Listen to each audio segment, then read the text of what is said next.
Bonjour et bienvenue sur le Global Direct Investment Show. Ce show vous est proposé par Dukascopy TV et offshorepremium.com. Aujourd'hui, nous allons parler de la Thaïlande, le pays des paradoxes.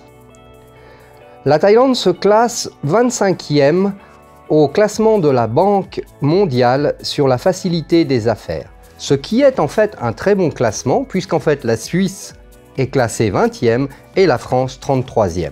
Donc la Thaïlande entre ces deux grands pays industriels, c'est quand même un beau résultat. La Thaïlande est un pays de paradoxes. Pourquoi? En 83 ans, la Thaïlande a connu 19 coups d'État.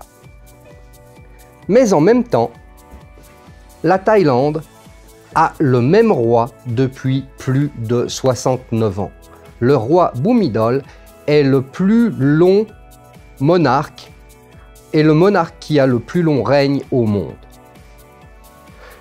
Instabilité, coup d'État. Stabilité, le chef d'État au pouvoir depuis le plus longtemps. La Thaïlande a une autre caractéristique. J'ai assisté des investisseurs étrangers pendant plus de 15 ans à monter leurs projets en Thaïlande. Et j'ai remarqué une chose que je n'ai jamais vue ailleurs. Il y a un petit quelque chose dans l'air qui fait qu'un homme d'affaires qui normalement n'investirait pas sans avoir pris conseil avec son avocat, son comptable et examiner tous les aspects de l'affaire, ce même homme d'affaires va se mettre à jeter l'argent par les fenêtres lorsqu'il arrive en Thaïlande. Pourquoi, me direz-vous? Je ne sais pas. Mais c'est une caractéristique que j'ai notée, où des hommes d'affaires normalement prudents vont investir des centaines de milliers de dollars avec un nouveau partenaire qu'ils connaissent depuis 5 minutes et un business plan qui a été effectué sur une nappe en papier. Et j'ai vu comme ça des dizaines de millions de dollars perdus. Cela étant dit, pourquoi investir en Thaïlande? D'abord, la Thaïlande est un pays central dans le sud-est asiatique. Il a des frontières avec le Myanmar, avec le Laos, avec le Cambodge et la Malaisie. Il dispose d'infrastructures modernes, de ports de mer, d'aéroports internationaux, un système bancaire très solide, et les banques thaïlandaises d'ailleurs ont très bien survécu à la crise de 2008 puisqu'elles ont pratiquement affiché aucune perte.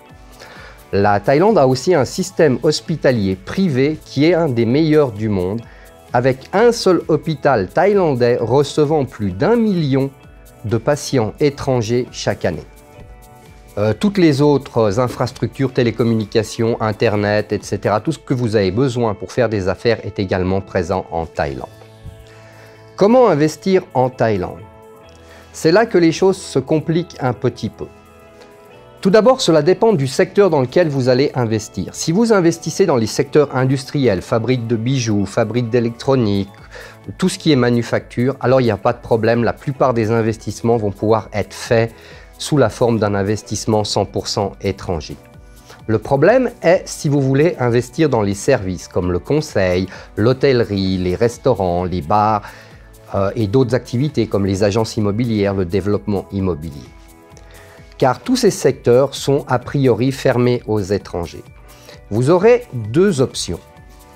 La première option, c'est d'obtenir ce qu'on appelle une Foreign Business License. Mais le procédé est très long et il est de plus en plus difficile d'obtenir ces licences, surtout dans les secteurs où on dit qu'il n'y a pas de savoir-faire, comme par exemple la restauration ou tous ces secteurs-là. Puis, une autre solution est de faire votre investissement en utilisant le Board of Investment. Le Board of Investment est un comité qui facilite les investissements étrangers, mais aussi locaux, en leur offrant des bénéfices, comme par exemple ne pas payer d'impôts pendant 5 ans et aussi pouvoir constituer une société à 100% étrangère. Dans le domaine des services, c'est par exemple possible pour les sociétés qui veulent créer des quartiers généraux en Thaïlande, pour les sociétés de software et dans d'autres secteurs économiques particuliers. Le problème est que la plupart des investissements qui intéressent les étrangers dans le domaine des services sont encore des investissements qui doivent se faire dans le secteur protégé.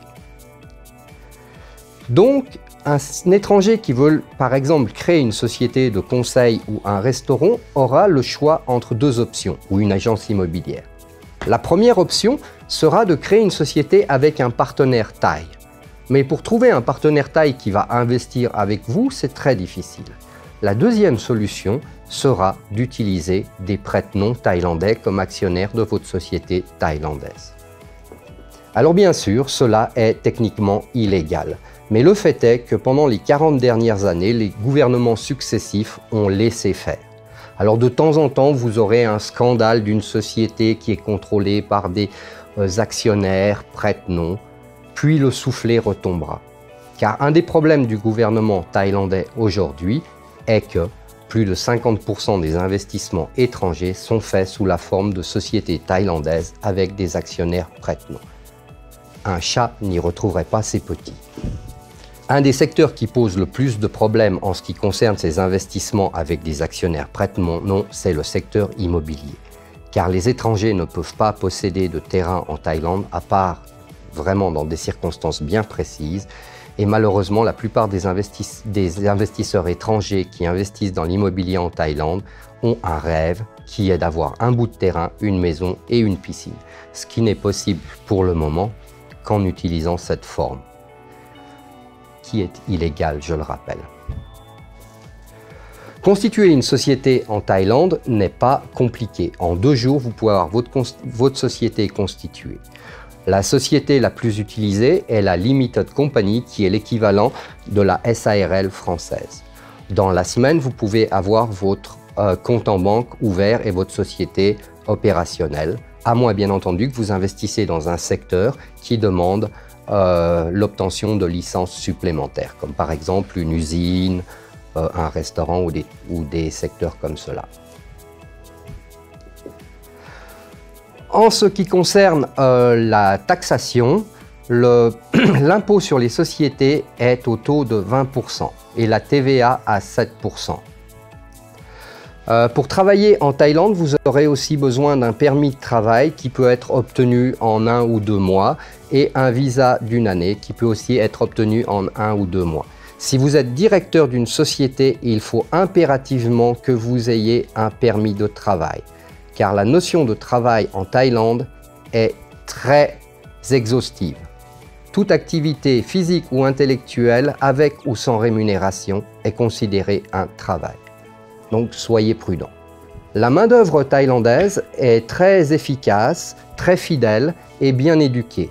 Il manque encore de personnes parlant bien l'anglais, mais ça s'améliore. Une des caractéristiques de la Thaïlande est qu'il faut respecter ce que l'on appelle la thaïness. Vous ne pouvez pas avoir de conflit direct avec un employé ou un subordonné. Tout doit être réglé poliment, sans s'énerver. C'est d'ailleurs à cause de cela que souvent il y a des multinationales qui mettent des PDG en Thaïlande et 2 mois après, le PDG a été renvoyé de la Thaïlande parce qu'en fait, il avait antagonisé les employés. Alors, une autre caractéristique de la Thaïlande est ce que j'appelle la gestion horizontale. Vous allez avoir un jeune directeur au sein d'une entreprise qui ne pourra pas s'affirmer parce que dans son équipe, il y aura une personne plus âgée qui contredira ses décisions et qui aura le respect des autres employés, du simple fait de l'âge. Finalement, la dernière caractéristique de la Thaïlande, c'est que les femmes, c'est le pays où les femmes sont le plus en position de direction de société. C'est le pays dans lequel vous avez le plus grand pourcentage de femmes directeurs de société. Et ceci parce que les Thaïlandaises on peut plus facilement leur faire confiance pour bien travailler qu'aux hommes. C'est une caractéristique de ce pays.